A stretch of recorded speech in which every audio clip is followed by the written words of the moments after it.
দর্শক, ডোনাল্ড ট্রাম্পের বিরুদ্ধে নির্বাচনের ফল পাল্টানোর চেষ্টা মামলায় নতুন একটি অভিযোগ এনেছেন প্রসিকিউটররা। যুক্তরাষ্ট্র থেকে এই বিষয়ে বিস্তারিত জানাচ্ছেন সহকর্মী কামরুজ্জামান হেলাল। বলছিলেন মার্কিন সাবেক প্রেসিডেন্ট ডোনাল্ড ট্রাম্পের বিরুদ্ধে 2020 সালের প্রেসিডেন্ট নির্বাচনে ফল পাল্টানোর চেষ্টায় মামলা নতুন একটি অভিযোগ এনেছেন।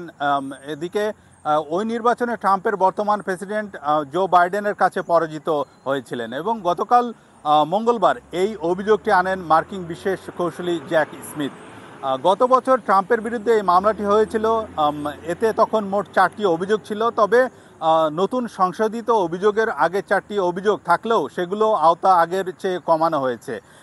এদিকে নতুন অভিযোগে ট্রাম্পকে সাবেক প্রেসিডেন্ট হিসাবে নয়, বরং দেশটির অনুষ্ঠিত প্রেসিডেন্ট নির্বাচনে একজন রাজনৈতিক নেতা হিসাবে তার পুনরায় নির্বাচন হতে চাওয়াকে চ্যালেঞ্জ করা হয়েছে। আগামী 5 নভেম্বর মার্কিন প্রেসিডেন্ট নির্বাচনে রিপাবলিকান প্রার্থীর প্রেসিডেন্ট হিসাবে লড়াই করছেন ডোনাল্ড ট্রাম্প।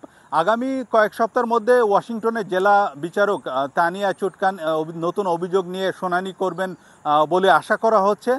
তখন মামলাটি কিভাবে এগোবে বা কি এই বিষয়ে কি সিদ্ধান্ত হতে পারে সেটি তখন জানা যাবে।